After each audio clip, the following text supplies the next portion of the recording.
Senator Ananda-Rajah. Thank you, Chair.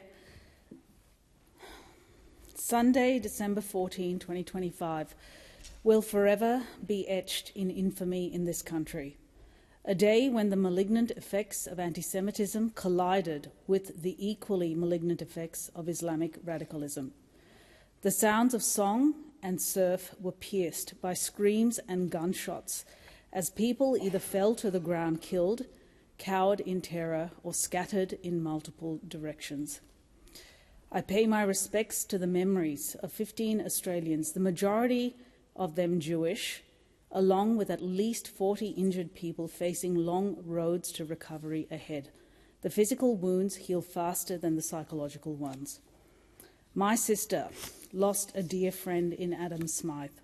My heartfelt condolences to his family and to the families of Boris and Sophia Gurman, Rabbi Eli Schlaner, Edith Brutman, Boris Tettelrod, Maria Pagani, Peter Ma, Dan Elkayem, Reuven Morrison, Tibor Weitzen, Alexander Kleitman, Rabbi Yaakov Levitan, Tanya Tretiak, and of course Matilda, only 10 years old.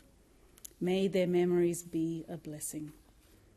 In Jewish tradition, repeating the names of the deceased ensures that their memories do not die.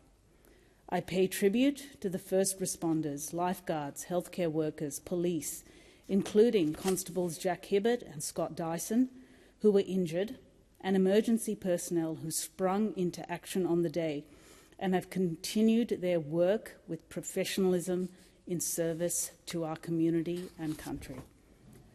Amid the chaos and terror were extraordinary acts of courage, like Sophia and Boris Gurman, who had the presence of mind to disarm the terrorist as he was about to start his killing spree, only to be shot dead.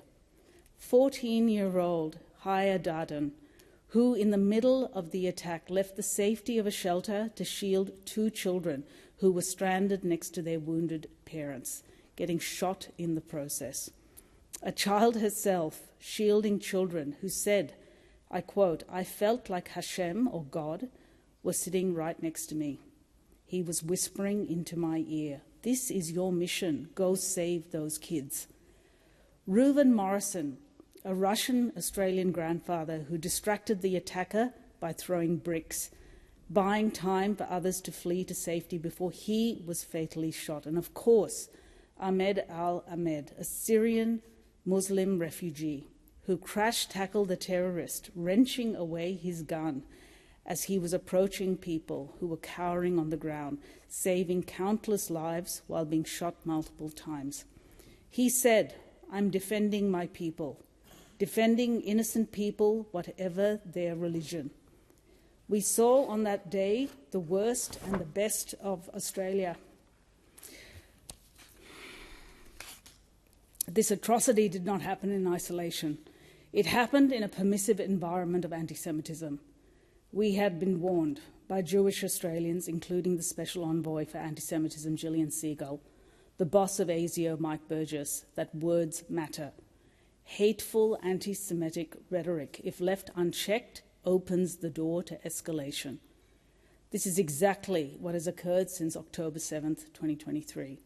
Anti-Semitic language opened the door to the graffiti, the targeting of Jewish businesses, academics, the doxing of Jewish creatives, the rebooting of the BDS, that is Boycott, Divestment and Sanction movement, targeting anything Jewish or Israel associated, including research partnerships.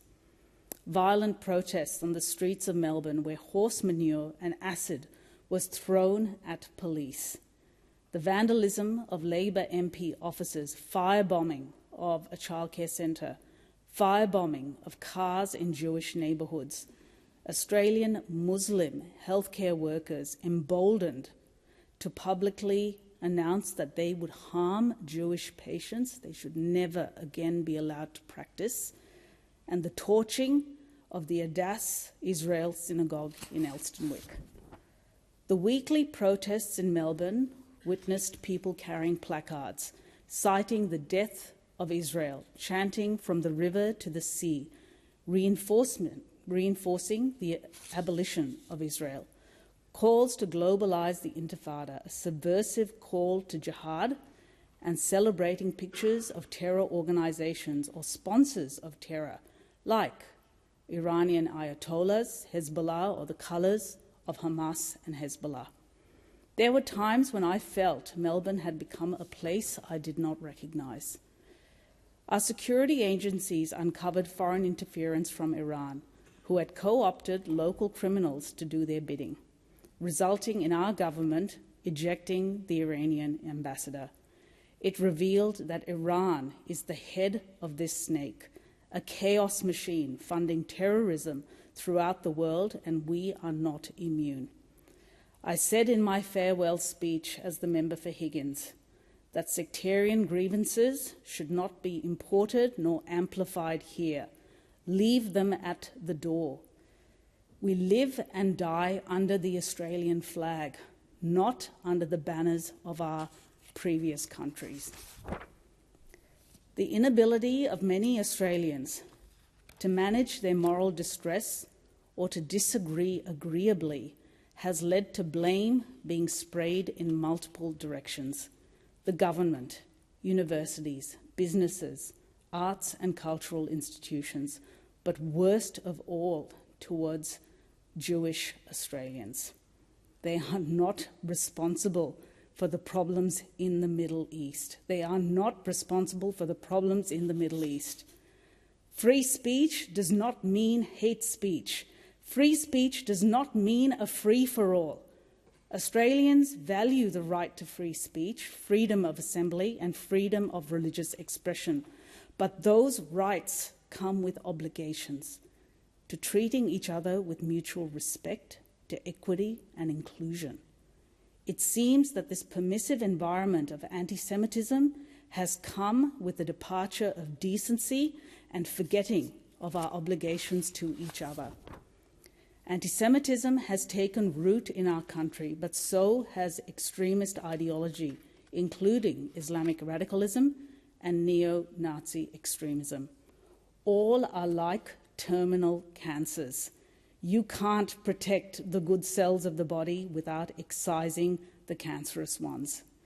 The laws we are introducing will strengthen gun control and make it easier to prescribe hate groups, but the lack of support for the racial vilification provisions is a major loophole for terrorism. It was identified as a key recommendation by the Special Envoy against Anti-Semitism in her report, but unfortunately has been shelved for now, due to insufficient political support. I believe that for the sake of the 15 lives lost, families shattered, and the nation seeking enduring mitigations, we should progress these provisions via a parliamentary inquiry, but in the interim via the Royal Commission. This is unfinished business of this moment.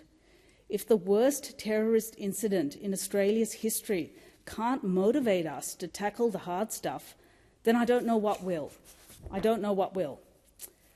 Addressing racial vilification matters because, as the Prime Minister said, the terrorists had hate in their hearts but also had guns in their hands. That hate started with language, a poison that was dripped into their ears, either in person, online, or both. Language matters because it radicalizes.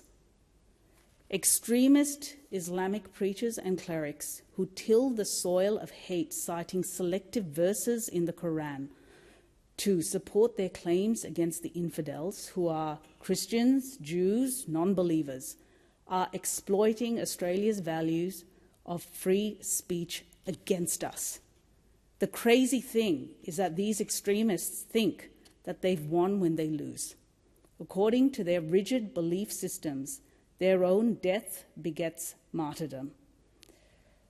The literal interpretation of aspects of the Quran is not today compatible with the laws and values of Australia, nor any liberal democracy for that matter.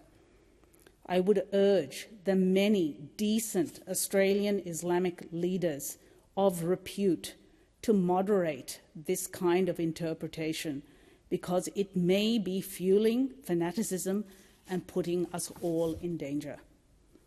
Muslim Australians are overwhelmingly peaceful and decent people. Extremism by a hateful minority smears them all and fuels anti-Muslim sentiment. It also fuels anti-immigrant sentiment in a country where 1 in 2 Australians were either born overseas or who have a parent who was born overseas.